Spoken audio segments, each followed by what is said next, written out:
All right.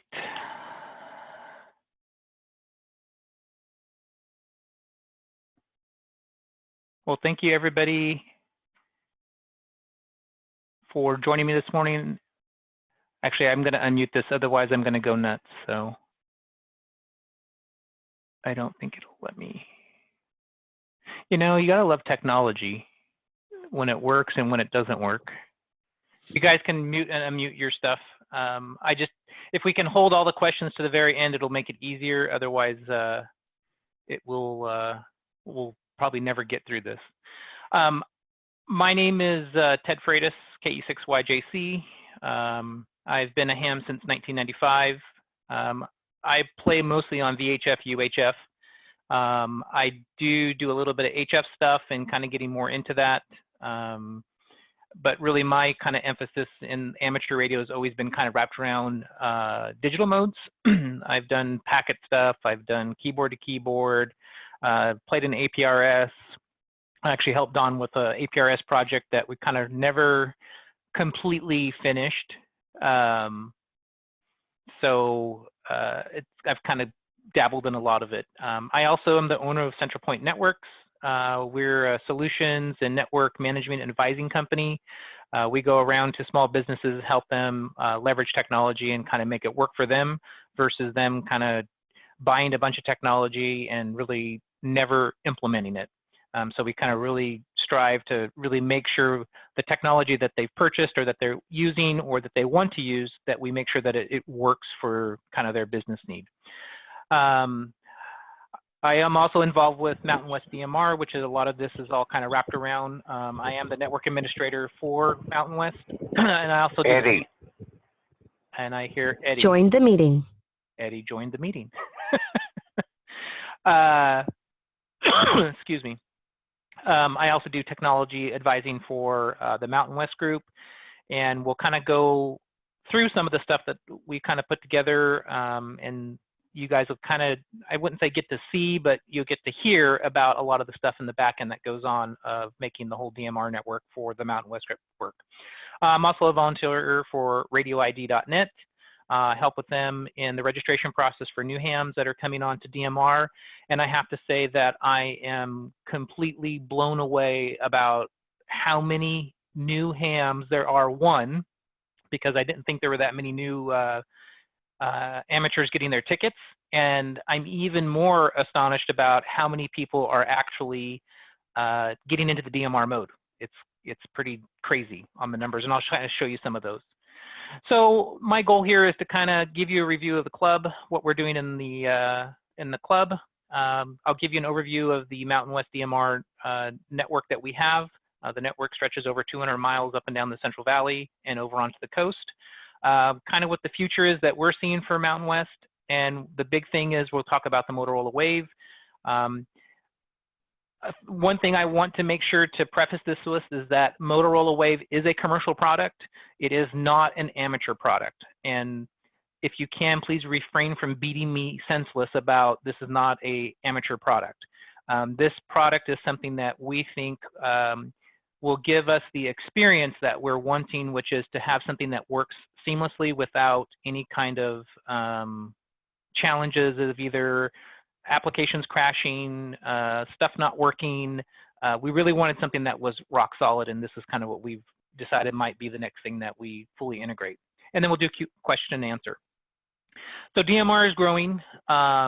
These stats are actually from 2 days ago that I took off of the radioid.net website. There were 43 new signups, and there were 59 new IDs assigned. The new IDs is a little bit higher than the new signups because people will come in and ask for a second ID or they register a repeater. So those numbers kind of change. Over the past 7 days, you can see there's 358 new signups, and we assigned to the past 7 days 437 IDs. And then if you look at the 30 days, you can see even more. The interesting thing is the number of repeaters. I didn't think that there would be that many new repeaters on the air. Again, we don't know that they're actually new repeaters really going on the air. It's people requesting IDs for them. And we're pretty stringent on not giving people IDs unless they can give us information that substantiates them actually getting a repeater ID. Not to say that somebody can't fake it though. So kind of an overview of the Mountain West Club and our network. The Mountain West Club was established in 2015 by Mark Ward and 6IB, which I think he just joined. That's kind of cool. I believe that we have one of the largest high-speed networks that spans over 200 miles, encompassing 5 counties here in the Central Valley.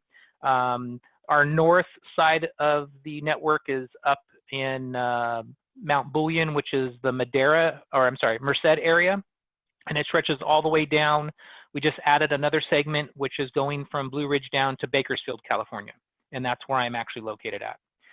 We operate over 9 repeaters up and down the valley, and we also have some repeaters that are on the coast. And our core Mountain West DMR network is all 100% internet independent. We do not rely on the internet at all for any of the connectivity between the sites. The only time that we require the internet is when we want to pull in talk groups from like Brandmeister, MOTOTRBO network, or any of these other third-party entities.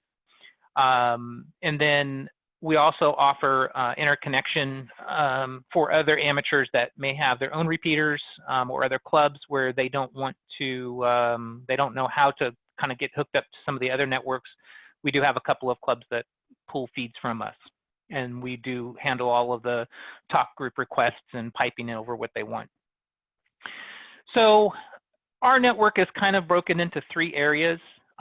We have our local industrial and experimental repeaters, which are going to be, industrials are like the Motorola's, the Hyteras. Ours are all it's either a Motorola, which is an industrial repeater, is what we call them, or there's experimental ones, as I guess the industry kind of calls it, which are your MMDVMs. And we kind of have a mixture of those two. And then we also have part of the network is a hybrid, which we've got the hotspots that are tied in. I put Brandmeister, DMR Mark, MOTOTRBO networks. Those are all kind of what make it that hybrid. And then now we're kind of introducing this cloud piece. And I put down the Motorola WAVE as that cloud piece. There's also another project that we're working on, which is DV Switch. And DV Switch is part of the HB Link software, which is what we do run to have our independence from the Brandmeister network. Or any of the other networks. It allows all of our IP Site Connect repeaters to talk to the HB Link software, and then we're able to pull in talk groups from all these other networks and kind of mash it all up, and that's how we get all of our feeds. But if the internet was to fail, our core network would still continue to function 100%. So just how the network has kind of evolved. 2014, the initial group kind of started playing around with the repeaters and getting them up on the air. And then in 2015, we added a C bridge to the mix, and that's what gave us all of our wide area talk groups, you know, the North America, worldwide, and tied into everything. In 2017, we went from the C bridge. We got tired of the, how would you say it? We got tired of the C bridge not working the way that we wanted to, and it was kind of at a developmental halt, is kind of how we saw it, and that's my own personal opinion. So the Brandmeister was kind of getting all kind of started at that time, and things were really kind of starting to go, so we said, hey, let's jump on this bandwagon, and we jumped on the Brandmeister, and everything worked actually pretty well. We got a lot of added functionality. The hotspots became a real big thing. People were using those. And then we kind of started talking amongst ourselves about like, well, what happens when the internet goes out? And we started actually having some internet issues, and we're like, hey, this is not good. We just lost like whole of our northern half of the repeater system just like went silent. Where did it go? And it was because Brandmeister had failed on the internet connection piece, and we couldn't talk to anything. So then around that time, I kind of was looking at HB Link. HB Link was an open source project that Court, I don't remember his call sign off the top of my head, that he was working on. And I tried to play with it. I couldn't figure it out. And then in late 2018, 2019, I kind of said, hey, I'm going to give it a stab again. And then I really learned it. And then we migrated over to HB Link, and it's kind of what's allowed us to do some of this cool stuff today. So looking at the network in a whole, you can see Mount Bullion at the top, and it kind of goes all the way down the valley, down to Round Mountain, which is in Bakersfield, and then it kind of goes across over to Santa Rita. And actually, I don't have the coastal stuff, but Santa Rita is kind of like the the west side of the valley. So our northern valley, which is going to be considered Mount Bullion, Meadow Lakes, and Bear Mountain. Bear Mountain is kind of like our hub, and you can see that Mount Bullion is kind of like an experimental site where we run UHF DMR, and I've also got it enabled to do P25 just for kind of playing around when I'm up in that area. Meadow Lakes, we've got a UHF and VHF repeater there, which is DMR, and that is an industrial. And then Bear Mountain, we also have an industrial repeater as well. And that actually, Bear Mountain kind of goes into where we pull all of our internet feeds from. And then the Central Valley, again, Bear Mountain kind of connects to all those sites. So you've got Blue Ridge, it's got industrial, Ivanhoe, we've got a microwave hop, Hanford, we've got an experimental repeater.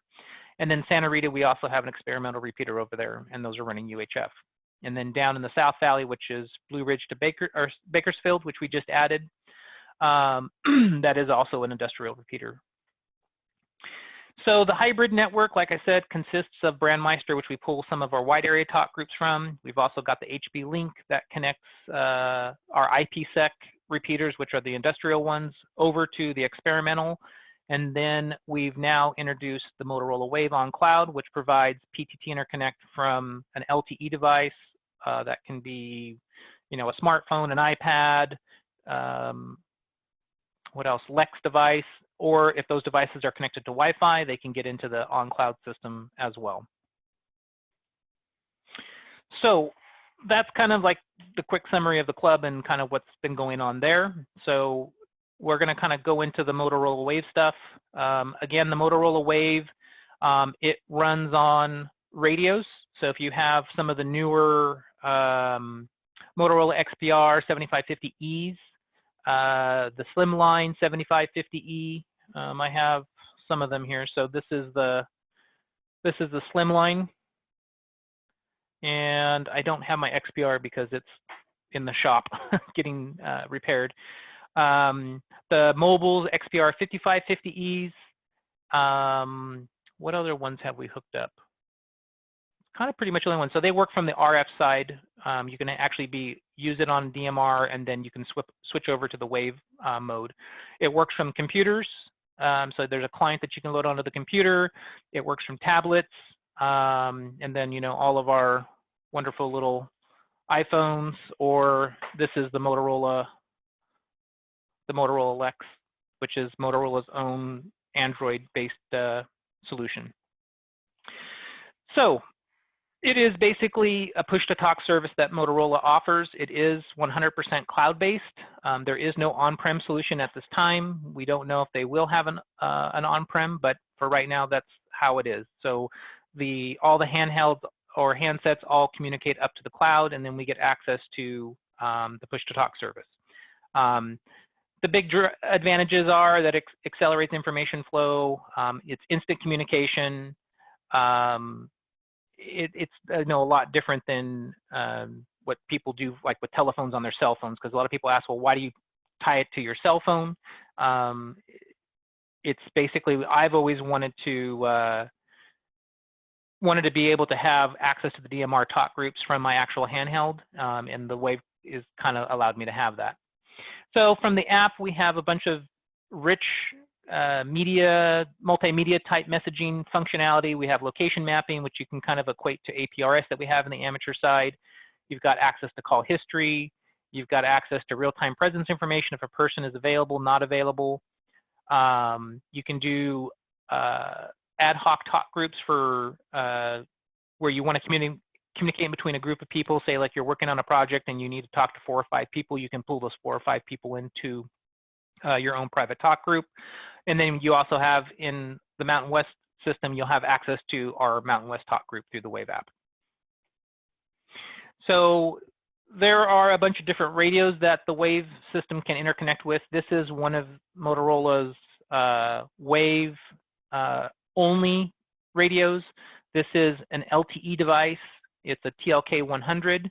It connects via Verizon, AT&T, T-Mobile. There's currently an issue with it connecting into their system, or to their network, I should say. And then the device also connects over Wi-Fi. So this device actually has a Wi-Fi connection. And, you know, it's got all the standard specs of Motorola, you know, loud, clear audio, can do private calls, can do location tracking, you know, on and on and on with all that kind of stuff. I had a blank slide, and we're going to kind of go up. So this is the dispatch piece that they have to offer as part of Motorola WAVE. This is a full web-based application that gives you all the same functionality that you have from the handheld, except for in a dispatcher view, of course, there's ways to talk to multiple talk groups. You can do some bridging of talk groups together. It has all the same rich multimedia functionality where you can do messaging back and forth, whether it's pictures, videos, PDFs, documents. You know, you can send that kind of information back and forth through the WAVE system. One thing that the dispatch console has that is not available on the radios is geofencing. So obviously you can't see a map on a radio, but you can on a phone. You have the ability to actually set up geofencing groups where you can say, hey, I need a talk group in this area. And then when units come in, you know, the radios come into those areas, it will automatically join in those talk groups. And then you've got just a real-time event going on that talk group. So say if you're doing like a race, you're providing communications for, you can say, okay, the race is 25 miles of this area, and then all the radios that come into that area, they would be able to just automatically get that talk group added to their unit. So I'm going to go into a demo, well, try to, of the WAVE on Cloud, and I think most of you guys have, just looking, I don't think, Larry, I don't believe have an account on the WAVE system, but if you want one, we'll get you one at the end. So let me try to switch this over to my other doodad here. I've got to stop sharing this. So let's see. We stop sharing on one, and we'll share on another one.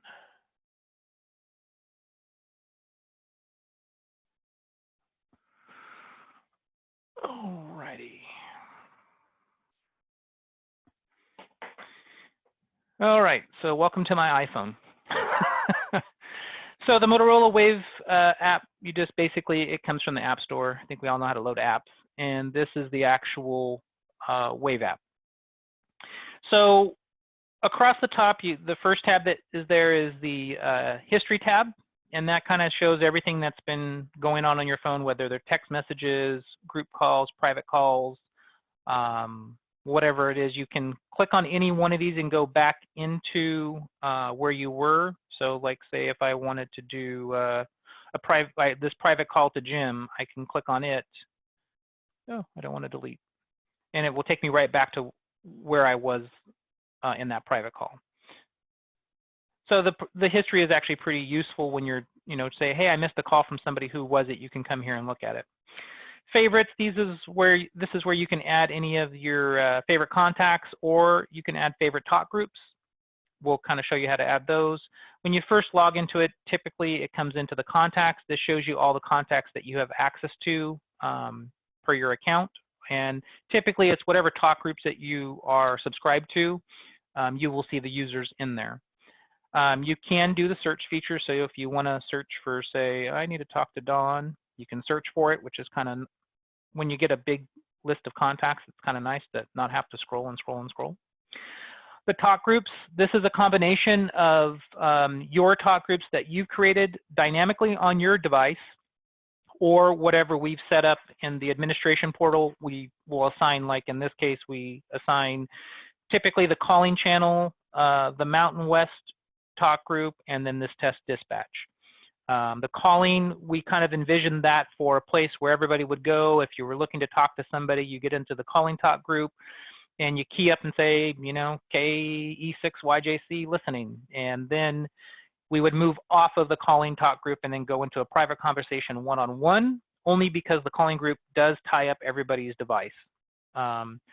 And the same thing with Mountain West. Mountain West is basically cross-connected over to the Mountain West DMR talk group. That is your transmission going out over an RF link.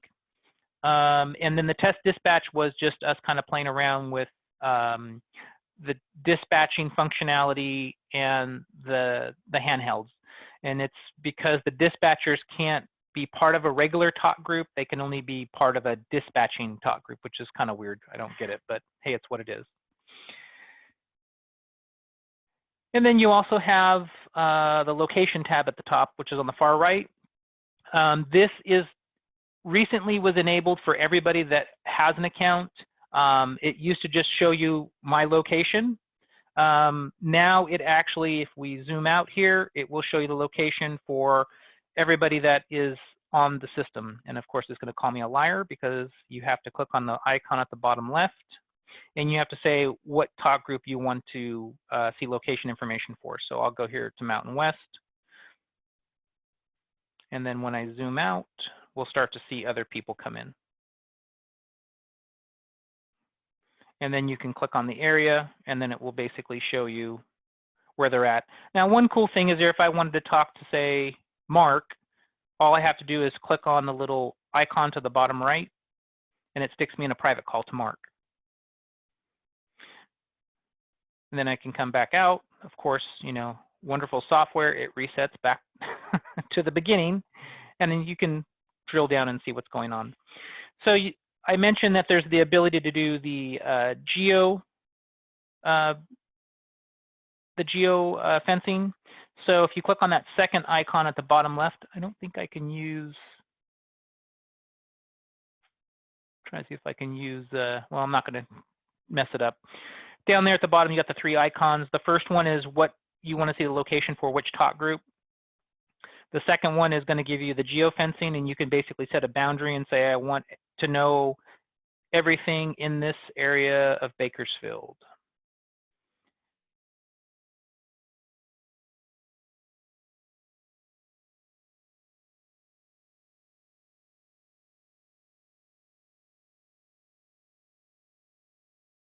And basically when people come in and out of that boundary, and you'll get a text message on the WAVE app, it'll say, Dawn has come into the Mountain West group because this is part of the Mountain West talk group. And Dawn has left it as he passes through the area. So you can kind of set something up on your own device. If you're going to be in an area, say you're visiting, I don't know, Visalia, you can make an area around Visalia, and then when somebody comes in and out of that area, you'll get notified that, hey, there's somebody else here. And then you also have the ability to let the other person know that, hey, they're entering an area. So it would say on their handheld, you're entering the Mountain West area, which is, you know, kind of neat. And then you have the ability, that third icon at the bottom there is to make a quick ad hoc talk group. So you can see everybody that's on my screen right here is pretty much Hanford and Visalia. If I click on that third one, it's going to say, who do you want to add to this real quick group? And then I can say, select all 4, and then I make a quick group, and now I'm talking to all those people in that area. So that's kind of where it gets real easy. If you're doing an event and everybody's in the same area, you can come in here, do a quick group list, and boom, you've got everybody added to it. Once you click the check mark, you're now in a quick call, and if I was to push the button, I would talk to all those people if they were available, but the majority of the people in there were in do not disturb. So, all right, we'll go over the contacts real quick. Contacts, as you can see, have 3 statuses. If you look at that D1 Tim Evans, he's grayed out. That means he's offline. That D2 Cam H is green. That means those people, next 3 ones are online. And then you see the red one, which is a do not disturb. Pretty kind of self-explanatory. Down at the bottom, you have the ability, if you click the plus, you can import contacts or you can add a new contact. I've never used that, so I will kind of leave it alone, but the one next to it is actually very useful. It will hide all of the offline contacts, so now you only see the people that are actually available. So let's go into a contact. Mark is on the call, so we'll go into Mark. So in here you have a bunch of information as well. When you click on an individual, you will initiate a private call to that person. Before you start that initial private call, there's a little button to the left that is add. And what that does would allow, say if I wanted to have Mark and I want to have Dawn, I can come in here and put a tick mark in Dawn. And now I've got a little quick group, which is Dawn and Mark. I can come back in here and say, oh, you know what? I need to actually include I don't know, the dispatcher. There we go. So now I've got a quick group with these people. Once you've initiated the private call or the group call, you can't add anybody else into it, I've noticed. I don't know if this is by design or if it's a bug, but this is kind of what I've come to learn. The other one that is kind of useful is on here on the right, you have that little earpiece. When it is grayed or filled in black, it will route all your audio through the earpiece or your Bluetooth if it's connected. If you take the little doodad off, it will then come out the speakerphone of the device. And there's some other settings we can go over where you can kind of disable the Bluetooth piece, because it does kind of, it gets irritating when sometimes when you're in the car and you may be listening to something in the background, or there's something else going on with your Bluetooth and you don't want it to tie to it. I just set my devices not to tie to the Bluetooth. And then the button up here at the top is, or right above that, is a scan, but it's not functional in this mode. Across the bottom, you've got your messaging. So if you click on the bottom one, bottom left, now I can send a group message to all these people. So if I can sit here and say hi, and dispatch just went off. One of the issues that we do know about, it is a known issue on iPhones, is that the timestamps are not correct. So that is an issue that we have logged with Motorola. They're currently working on it, and it will probably be fixed here probably in the next couple days, I would hope. When you're here in this, you also have the ability to do images. So I can say I want to take an image. So take photo. I can take a picture of my wonderful iMac. And then that message will get sent out to the group. And that's going to go to Don, Mark, and my dispatch console. You can also do a broadcast message. So you just click on it, record the message.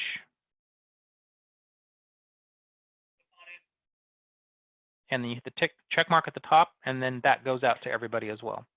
And then you have the ability to attach images, or I'm sorry, documents. And that is like a PDF that I had uploaded to this. Now these rich text functions are available one-on-one, or also available when you're in talk groups. And that becomes really beneficial if you wanted to let the whole group know. Say in amateur radio, we have nets. You know, you can send out a reminder to everybody that's on the WAVE platform and say, hey, there's a net at 11 o'clock, or we have to move the net, 10, 15 minutes. You can come in here to the talk group, go down to Mountain West, click on the messaging tab, and then send a message to everybody in that talk group. Or you could go into everybody individually and send them individuals, or you could click on one person, say Don, and then add everybody into the group that you wanted to send a message to, and then go into messaging and send them a message. Let me get back to where I was. Start with Don, and then Mark, and dispatch. The other option that you have is to send your location. I think I skipped over that. And what that does is it will bring up your current location. You can move that location. Say I wanted to tell you guys, hey, we're going to meet over here for lunch. So I can go move that little pin around and get it to where I want.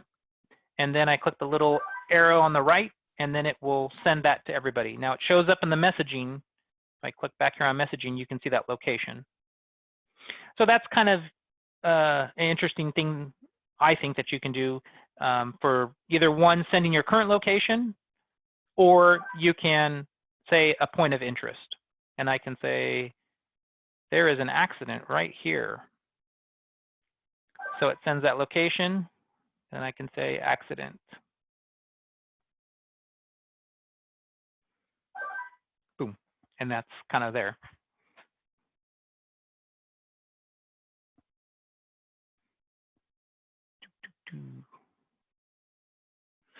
All right, and talk groups, I mean, that's kind of all the stuff inside of contacts.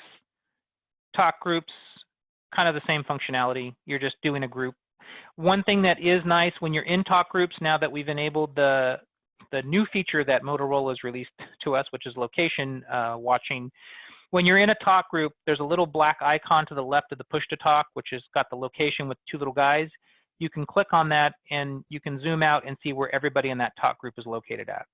And then click on an individual and say, okay, I want to talk to Fred in this instance. So that's kind of a nice feature that's been added. And you have the same things. You can do text messaging. This is to the group. It shows you at the very top that it's Mountain West Talk Group. You can send images, record messages, all that good stuff.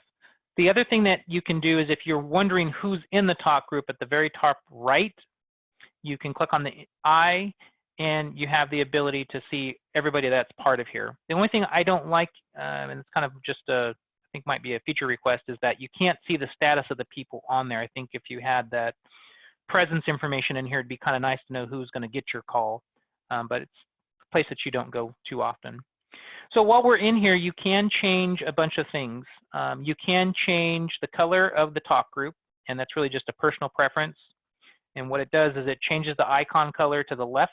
You can see on Mountain West on the left, it turned red. You can go back in here and you can change it to green. And now it's green. The other thing that you can do is tag it as a favorite. So at the very top, you have that star. If you put a star in it, click the check mark. When you go back to your favorites at the top there, and then you go to favorite groups, now Mountain West is in there. And I can take it out by just clicking on the eye, clicking on the star, clicking on the check mark, and now it's gone. So let's put it back. I star check. All right. And that also holds true for contacts. If you go into a contact, click on the eye at the top right, click on the star, click on the check mark. Now Confessor will show up in my favorite contacts, and I can get to him real quick. And that's kind of the whole iPhone side. Are there any questions anybody has about the iPhone side of things that I can answer for them? I mean, it's kind of explanatory, but there's a lot of functionality in there. All right. Hearing nothing about that, then I will end this. There are a bunch of settings. If you click on the hamburger menu and go into settings, this is where I was telling you, where's the option? Use Bluetooth for PTT calls, this option. You can turn that off, and then it will not use the Bluetooth whenever you're in your car, or if you don't want it to automatically connect to your headsets for the Motorola WAVE app. But you can go in here, change your missed alert tones. You can tell it to vibrate on alert. This is all kind of, I would say, self-explanatory. All right, so let me end this one. And then I'm going to share this back out.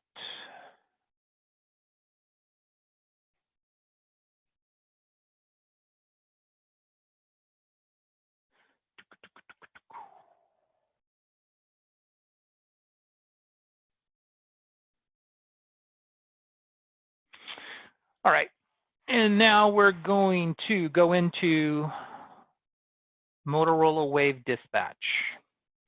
So this is Motorola's WAVE Dispatch. It's only for Motorola on cloud, obviously, or WAVE on cloud. And I'm going to kind of just focus in on this area here. You have the abilities here. Again, this only works with dispatch-specific talk groups for, well, I shouldn't say that. You can make talk groups, they're just like you do on the phone, they're called My Talk Groups. But here you have the ability to look at an individual. We'll go down to Bakersfield. I got to go turn something off real quick.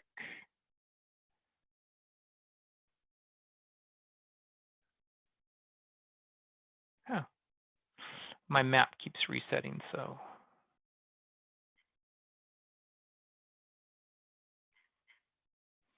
So we'll come down in here to good old Bakersfield. So there's 4 devices. They're all here. You have the ability to see information about the individual last time that their location was set. If you needed to track a location where somebody was going, you'd be able to say, I need to track it for 10 minutes, and it will basically track that person or that device around where it's headed. You have here, these are favorites that I've earmarked. Here's all of your contacts. You can select a bunch of people here, and then you can say that I want to call these people, and then now you're in an ad hoc talk group where if I was to key up, it would go to all those people that were available. In this instance, the only one, it would go to nobody because my 7550 is offline, my iPad is in Do Not Disturb, and Steve is in Do Not Disturb.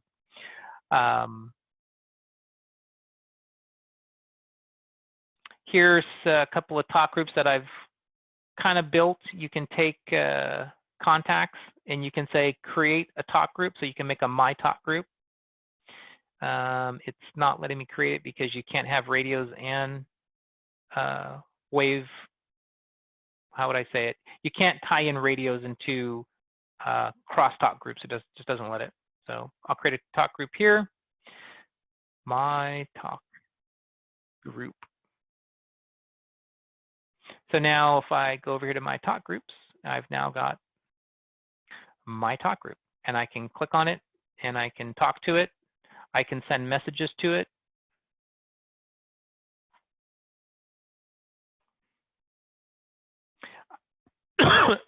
I can record messages. I can attach files. I can send locations. And then there's also quick tests or quick texts. And this is more from a dispatcher standpoint, when you deal with the same questions over and over. There's 6 messages here that I haven't answered, which are the 6 from my phone. You have the ability to break it out. So if you needed to, if you had multi-screens, you could have your mapping in one window, and then you could have the dispatcher console running in the other window, which is kind of nice.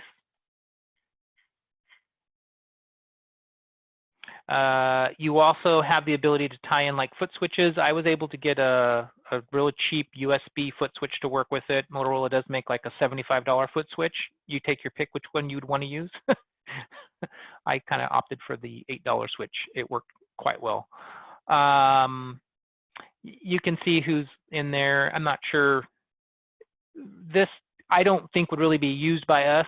It might if there was like an incident we were responding to and we were going to use the WAVE platform for that incident. But I mean, this is just kind of like some of the cool stuff on the back end of, well, other functionality that it kind of offers. All right, any questions on the dispatch piece? Let me get this closed. Wonderful notifications. All right, let me see if I can get back to this piece.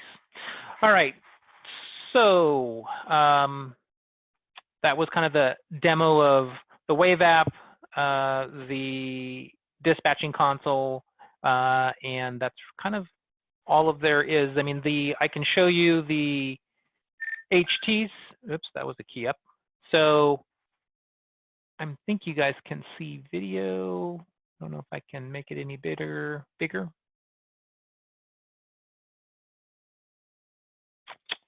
No. Well, we all know how to use radios, but these have the ability to access all the talk groups. They also have the ability to access contacts for private calls. The XPR 7550s, 5550Es, and also the slim lines, they have the ability to participate in talk groups, and they can receive private calls, but they cannot make private calls at this time. It's a limitation, I guess, of the radio piece. And other than that, I think that's kind of pretty much the whole overview of the WAVE thing. If you guys don't have a trial, you can sign up for a trial. The trial, you can go to that tiny URL /WX60-2019. It's a free 14-day trial to see if the service is something that you'd want to subscribe to. We are doing special club pricing for Mountain West members. We're charging annual memberships of $150 a year, and it includes your first year of the WAVE subscription. It is a pay-to-play type service. It's not a freebie service. So Motorola charges $8 per iPhone, iPad, Lex device, anything that connects with the app. There is a per month charge on it.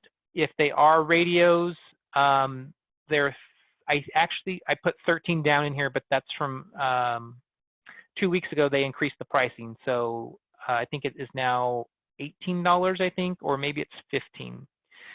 And then the TLK 100s, they are $35 a month, but they include the cell service. So if you really wanted to use just one of the TLKs, it would allow you to, one, the service is already included on it. You can access all the talk groups, and you'd have access to Mountain West. But it is a WAVE-only device. It does not do RF. The club membership will help with fun projects. Some of the projects that we have going on are we're upgrading the whole wireless long-haul network that expands the 200 miles. We started out with Rocket M5s, which are Ubiquiti devices, and we're upgrading that all to the newer Prism platform that Ubiquiti offers.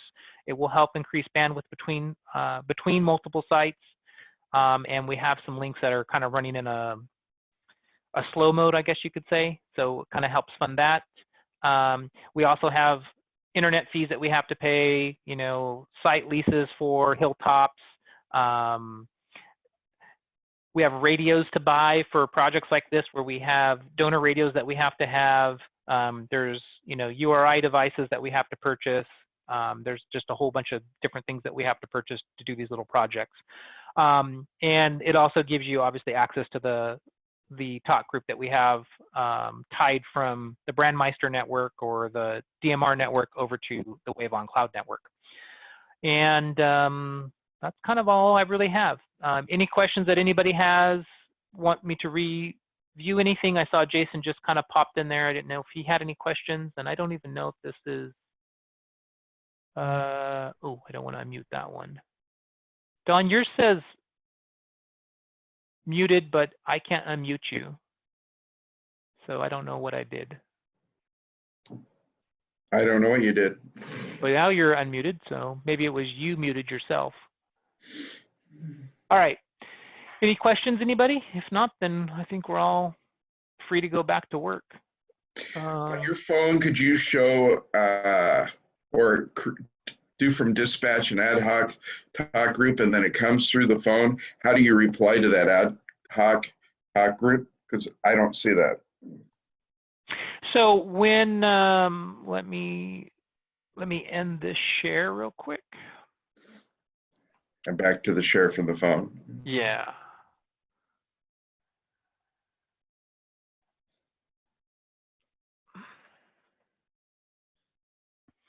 And you've seen the messages going on Mountain West, right?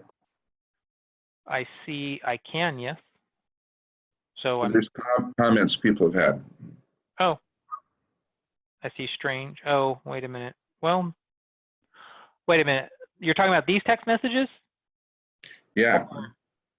Where? Okay, so I understand how to respond to messages when it's in our assigned talk group.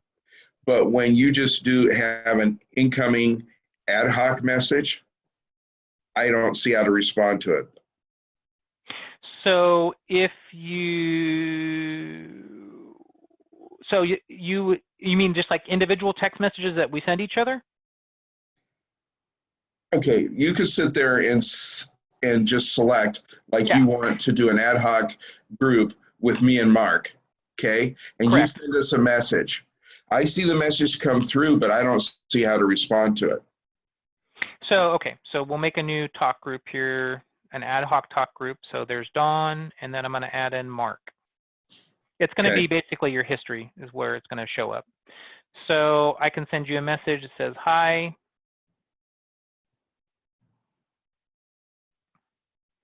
And that message is okay, and sent. That's done as a pop-up on my phone. Correct. So if you go back to the very beginning and go to the history tab, which is the very first one, there is the Dawn, Ted, and Mark on my device. Okay. You can see it. All right. And then that was the piece I was missing. yeah, and that is one of the things to kind of keep in mind. If you, one, we have a limited number of talk groups that we can do on the Motorola system. I think the limitation is 20 talk groups at this point.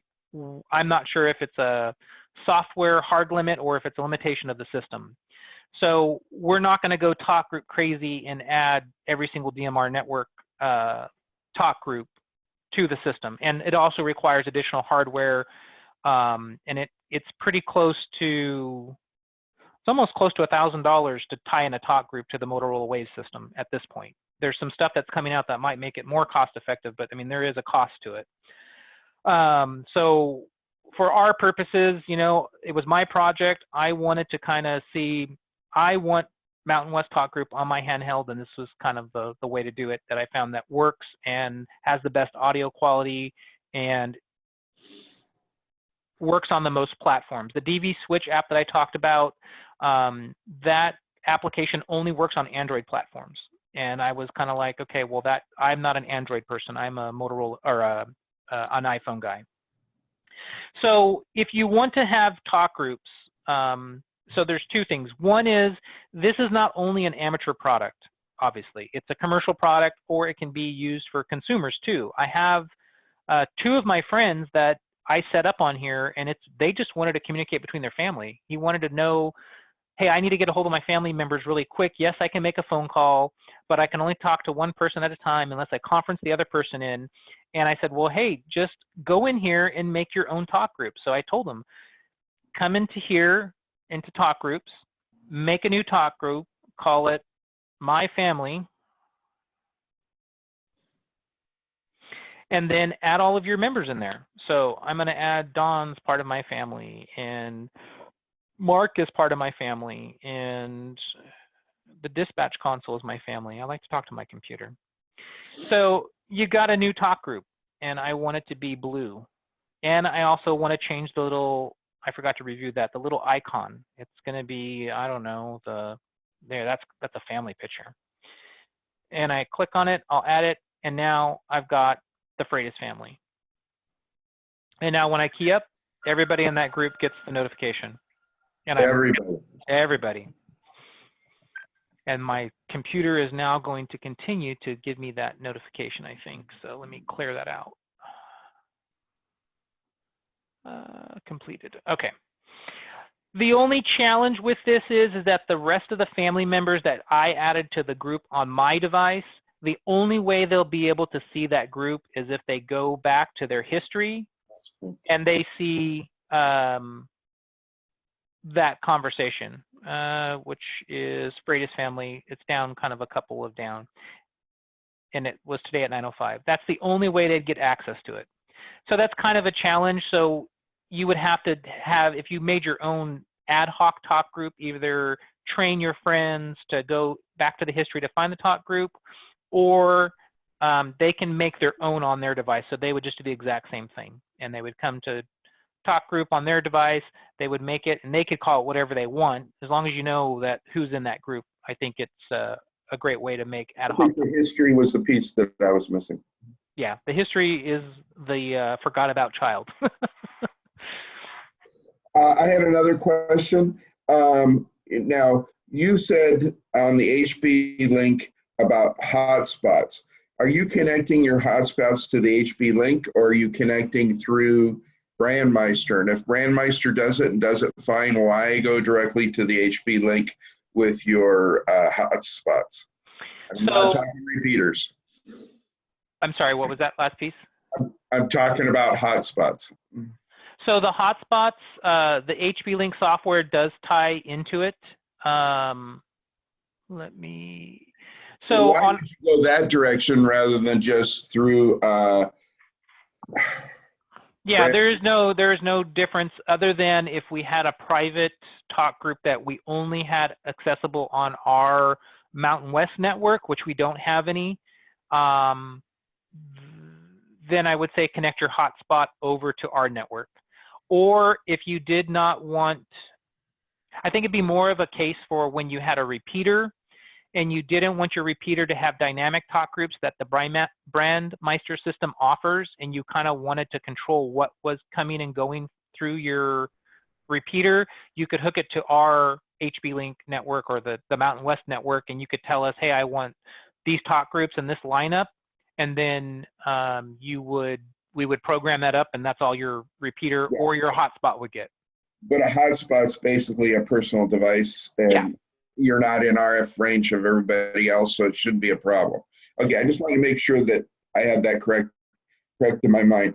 One of the questions I had, why haven't you tried to add the TGIF to your HB Link lineup? Well, for me, it's just been there's no talk groups that we access from over there. I mean, all of the whoops, that's the wrong address. So all of our repeaters that we're running, this is kind of our standard lineup, and we don't have any talk groups from the TGIF network. If our members want something from that network, it would just be as simple as going and pulling the talk groups over from there. We pull talk groups in from Brandmeister, from DMR Mark, and then we pull private ones. I think Cactus, Mark would know if Cactus or Snars, one of them, they host their own Seabridge talk group. So we pull the talk group directly from them versus going all the way around to Brand. I don't even know if they are on Brandmeister or not. I don't think Cactus is. Snars is. Yeah. So it's just, I mean, I don't even know what. Wouldn't it be much easier? Isn't it much easier to add a talk group like that and bring it like through the WAVE system just to try it, or not?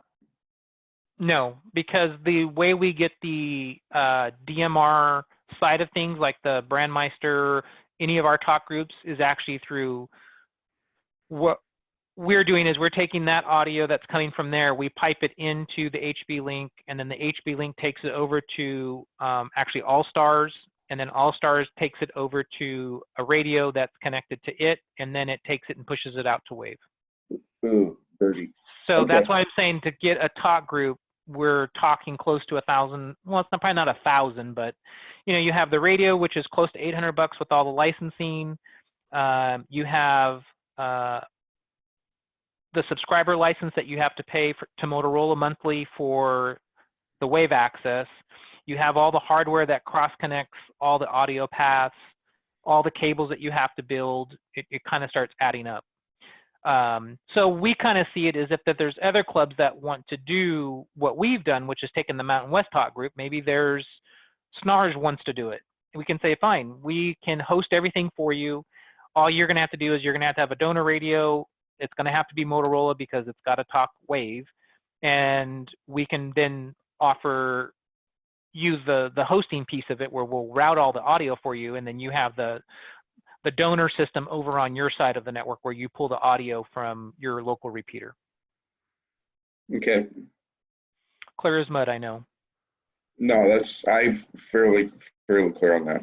Yeah, the DV Switch app looks promising. The only issues I ran into with the DV Switch was that the software, we had real weird audio issues. The software sometimes crashes, which is, I don't think it's that the DV Switch project is 100% at fault. Some of it may just be configuration stuff on my side. The thing that I really didn't care for was that to use the DV Switch mobile app, you can only run it on Android, and that I didn't want to do that. So I just like, well, how do I get it on my iPhone? And well, see, some of the other ones of us, why would you ever want anything on an Apple? So yeah, when I saw the WAVE platform, I was just like, wow, I have a dispatching console. And then I started thinking about when we do events, like, well, hey, if I could actually have somebody at a computer and they're the dispatcher that is doing all the coordination of everything that's going on, then hey, that's a pretty cool thing to have. We don't have that access in any other platform other than sticking somebody at a desk and using a radio to talk to everybody. So, and it kind of, from a commercial side, it works for some of my clients. So it's something that I'm using with my clients now. So it's kind of like, well, hey, it just kind of makes all sense to kind of keep it all in the same family in a sense. all right, well, pretty much answers my questions I've written down here. Cool. All right. Jason, anything, or are you good? I don't think I've been watching the chat. Is there anything in there? I don't see anything.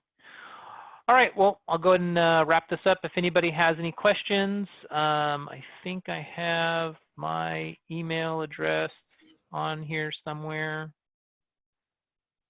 So my email is there. Feel free to drop me an email. You can call me on the telephone. You can find me on Mountain West 31062. Is that right? I think it is. I can never remember all the talk groups. There's too many. Is that right? 310? Yeah, 31062 is kind of where I'm at. If you want a trial, you can go to the tinyurl.com. It's really for Jason because everybody else has them. Subscribe to that or request a trial. I'll get it set up and try it out, see if it's what you want, and kind of go from there. All right, guys. Thank you for taking time out of your busy days to attend this. And if you have any questions, let me know. Otherwise, thank you for taking your time, Ted. Yeah, thanks. Thanks, Ted. See you guys later.